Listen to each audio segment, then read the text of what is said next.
Bon, dans la première partie, on avait vu c'était quoi la faim et pourquoi on l'avait perdue. Dans cette deuxième partie, on va voir pourquoi c'est important de retrouver la faim et comment la retrouver. Alors pourquoi c'est important de retrouver la faim? Parce que c'est une des clés pour retrouver ton poids d'équilibre. Bon, le poids d'équilibre, je vais pas m'attarder dessus parce qu'on pourrait faire une vidéo entière sur le sujet.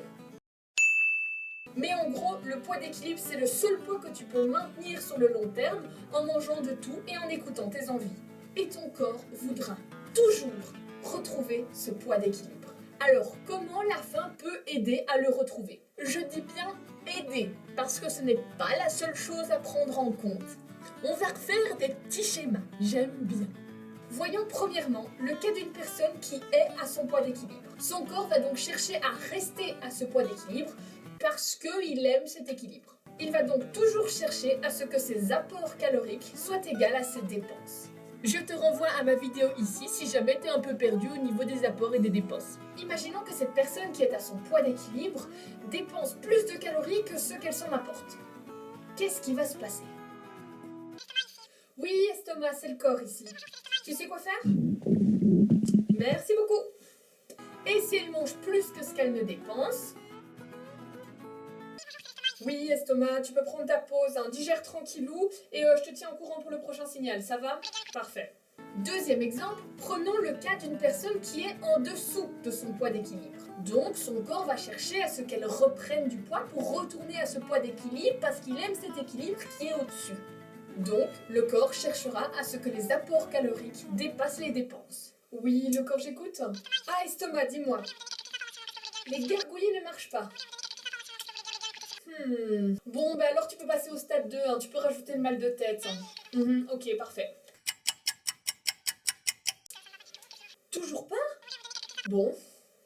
Stade 3, alors je vais appeler le cerveau. Ouais. Oui, cerveau, on passe au stade 3.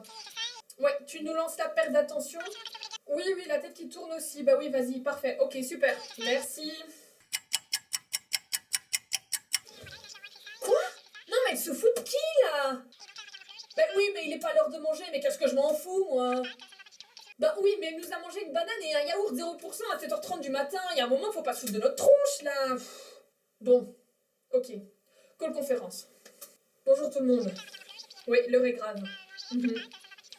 Les gars, on enclenche le code noir. Oui, tout à fait, exactement, tu as bien entendu. Je répète, on enclenche le code noir. Code noir dans 3, 2, 1...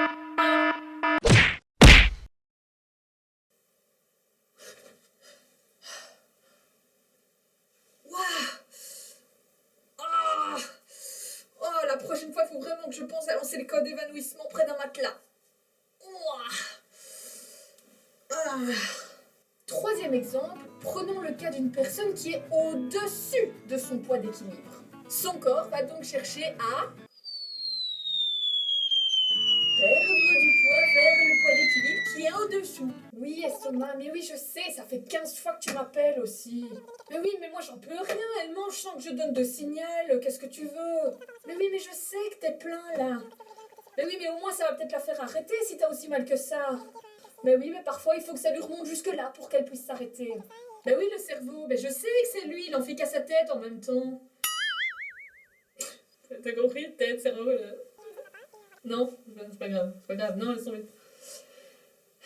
Donc maintenant, posez-vous la question. Premièrement, est-ce que vous avez faim? Si vous avez faim, est-ce que vous avez faim de temps en temps? Ou peut-être est-ce que vous avez faim tout le temps? Ou quasi jamais, voire même jamais?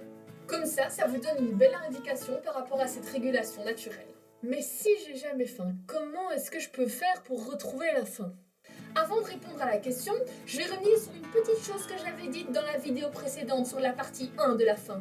Parce que j'avais dit que je voulais que ça rentre bien dans ton crâne. Manger en ayant faim, c'est bien, tu l'auras compris, c'est naturel. Mais qu'est-ce qui est naturel aussi? Manger par envie. Il ne faut pas manger que par faim, sinon tu te retrouves dans un nouveau régime qui s'appelle le régime de la faim.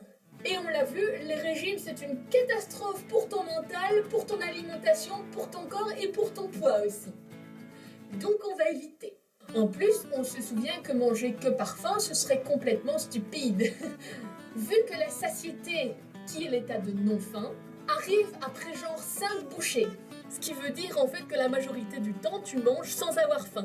Tu manges parce que tu as envie. Bref, comment retrouver la faim? Parce qu'elle est quand même un petit peu importante. Pour avoir faim, quoi qu'il se passe, il faut que tes apports soient suffisamment bas par rapport à tes dépenses caloriques, en fonction des besoins de ton corps, par rapport à ton poids d'équilibre. Est-ce que tu me suis là? Non, hein? J'avais compris. Bon, alors, plus simplement, pour avoir faim, il faut attendre. Attendre que tes dépenses augmentent sans augmenter tes apports. Suffit d'attendre, quoi.